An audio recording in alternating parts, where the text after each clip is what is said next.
Bonjour les amis du Padre Pio. Mon nom est Luc Lasselle et bienvenue de retour à Marchons avec Padre Pio. Une des plus grandes vertus qu'on a comme catholique, c'est la charité. Voici une histoire d'une guérison qu'une personne n'a même pas demandé, mais à cause de sa générosité, et à cause qu'il a prié pour d'autres personnes, le Padre Pio lui a guéri. N'oubliez pas, dans vos prières, de non pas seulement prier pour vous-même, mais prier pour vos frères, vos sœurs. Lorsque vous êtes dans l'autobus, priez pour les gens qui sont avec vous. Voici M. Jean Goyard qui va nous raconter cette histoire d'un monsieur très généreux qui a été guéri par Padre Pio sans même le demander. J'espère que vous partagez cette vidéo avec vos amis et votre famille et j'espère vous revoir bientôt. Chers amis, fidèles du Padre Pio, bonjour, mon nom est Jean Goyard et vous assistez au programme Marchons avec Padre Pio.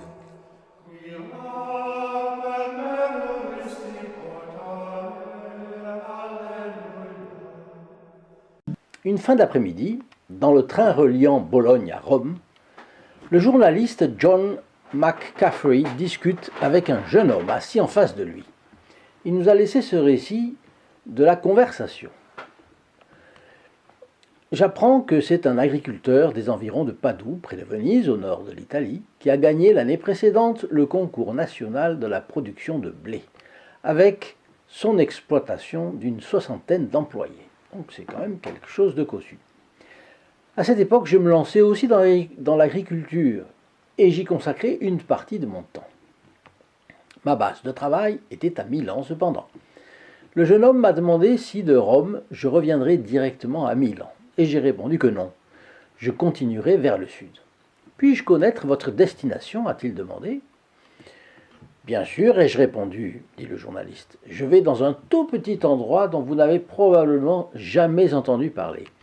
San Giovanni Rotondo.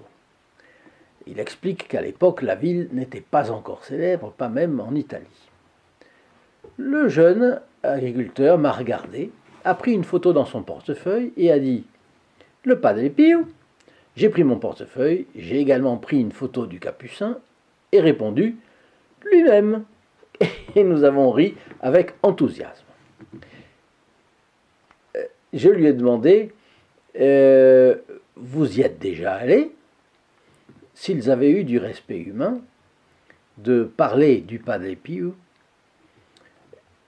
une conversation comme celle-là n'aurait pas eu lieu. Chacun se serait enfermé dans sa bulle. Vous savez très bien qu'il y a beaucoup de gens qui sont comme ça. Et à la fin, tout le monde y aurait perdu, à commencer par nous, qui n'aurions pas eu ce Fioretti.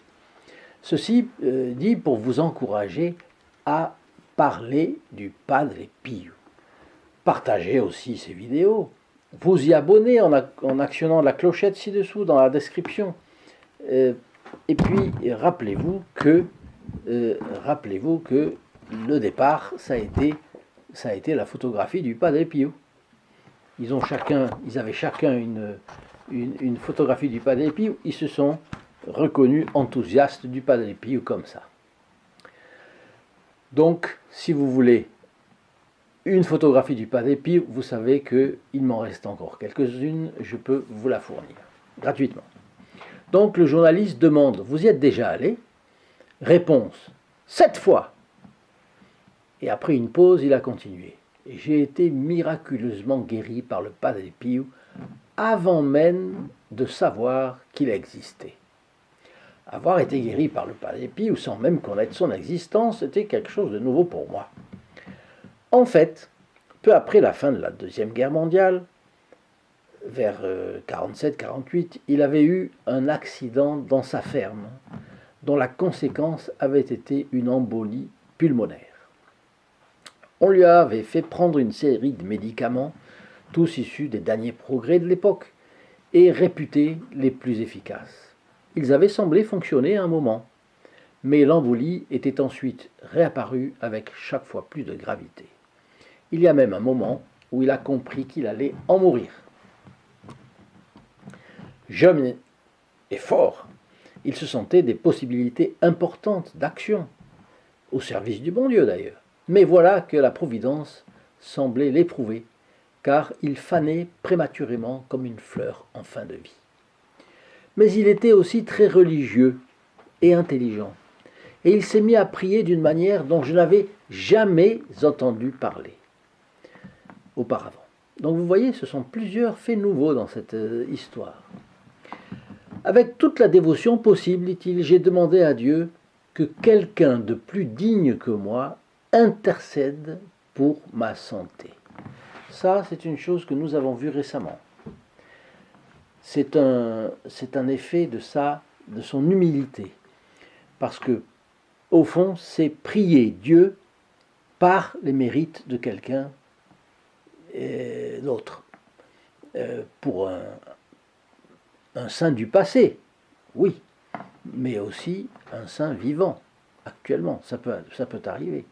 Imaginez s'il n'y a pas des saints dans les gens persécutés par le communisme. Vous connaissez, vous savez qu'il y a encore des endroits communistes, et malheureusement, il y a encore des persécutions. Bien. J'ai eu ce que je ne peux définir autrement que comme une apparition, dit le jeune. C'est un moine barbu qui s'est trouvé à mon chevet. Il s'est penché et a posé sa main sur la moitié de ma poitrine. Il a souri et il a disparu. Le jeune homme a immédiatement compris qu'il était guéri. Et à l'étonnement des médecins, la suite a entièrement confirmé cela. Mais il n'a parlé de cette apparition à personne, sauf à sa mère. Donc on comprend qu'il était jeune, à la ferme, et il était chez ses parents. Les gens auraient pensé que j'étais fou et exalté, a-t-il expliqué. Sa mère et lui ont donc gardé le secret et ont laissé les médecins et autres relations avec leurs hypothèses. Tous deux se demandaient cependant qui pouvait bien être ce moine. Et ils en ont conclu, assez naturellement, qu'il devait s'agir d'un saint du passé. Plusieurs mois se sont écoulés quand un matin, le jeune miraculé se rend à Padoue pour affaires. Donc il avait une ferme, comme vous avez vu, dans les environs de Padoue. Il va à Padoue pour affaires. Et l'homme avec lequel il est en relation l'invite à déjeuner chez lui. Aussitôt entré, j'ai été stupéfait, dit mon interlocuteur, car il y avait au mur non pas un tableau, mais une photographie. Une photographie, donc un portrait récent du moine que j'avais vu. Et qui m'avait guéri. Vous voyez une fois de plus l'importance de mettre chez soi une photographie du Padre Pio. Vous savez que si vous ne l'avez pas encore, vous pouvez vous la procurer gratuitement en me la demandant. Vous téléphonez au 08 05 36 08 47 aux heures de bureau, 8h30, midi 30 et 13h30, 19h, et le samedi de 9h à midi. Il nous en reste quelques exemplaires que nous réservons à ceux qui n'en ont pas encore eu. Photos et ports seront gratuits pour vous, puisque, soutenus par le groupe des protégés du Padre Pio, nous faisons campagne pour placer le Padre Pio dans le maximum de foyers. Donc n'hésitez pas à vous abonner à cette chaîne en cliquant sur la clochette et en actionnant l'option toutes, et comme ça vous ne raterez plus les fiolettes du Padre Pio. Deuxièmement, vous avez ce petit livre qui est le recueil de prières du Padre Pio et cette photographie pour ceux qui ne l'ont pas encore. D'ailleurs, pareil pour le livret, il ne faut pas en avoir plusieurs parce qu'on n'en aura pas pour tout le monde. Vous téléphonez au numéro que je vous ai donné, il y a 20 secondes. Notre agriculteur miraculé demande alors tout de suite au propriétaire de la maison qui est ce frère avec la barbe, et la réponse et la description du Padre Pio entendue au cours du déjeuner font que le jeune homme, dynamique comme il est, prend le soir même le train pour Foggia. Quand on reçoit une grâce, il faut la saisir. Vous savez qu'on dit toujours il faut battre le fer tant qu'il est chaud. Mais vous allez voir qu'il va être récompensé. Donc il arrive le lendemain matin vers 4 heures, passablement étourdi par ce voyage improvisé, qui est aussi un saut dans l'inconnu, il faut le reconnaître, et il trouve un taxi à la gare. Il arrive à la petite église de San Giovanni Rotondo juste à temps pour entendre la messe du Padre Pio à 5 heures du matin. Quand le padre est monté à l'hôtel, continue-t-il, je n'ai plus eu un seul doute. J'avais la certitude absolue que c'était bien le frère qui m'était apparu en réponse à ma prière. C'était au milieu de l'hiver. Il y avait peu de monde à San Giovanni Rotondo, contrairement au reste de l'année. Et au lieu d'attendre plusieurs jours, ce qui est le moyen le plus sûr de pouvoir parler au Padre Pio, par la confession, j'ai pu me confesser le jour même. Et ici, dans le train, me dit mon compagnon, je peux vous assurer que je revis encore toute l'émotion de ce moment-là. Le Padre Pio m'a béni, et je me suis confessé. À la fin, le Padre Pio m'a demandé de la voix la plus naturelle du monde. Donc, il a reconnu le garçon. Alors maintenant, parlez-nous de vos poumons. Comment vont-ils? Merci, Padre, ils sont parfaits. Le Padre Pio. Ont-ils été examinés au rayon X? Oui, mon père. Bien, répond le Padre Pio. Dieu merci, et que Dieu vous bénisse. Et dans ces conditions, cela, c'est ce que le jeune dit au journaliste, cela vous surprend-il toujours que je continue à me rendre à San Giovanni Rotondo et que je frémisse encore à l'idée de raconter ces faits extraordinaires.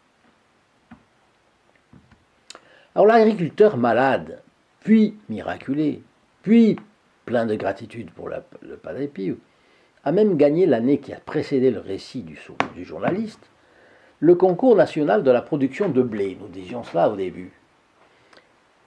Qu'est-ce que ça vous évoque pour vous? Vous pourriez me l'indiquer dans vos commentaires, c'est intéressant.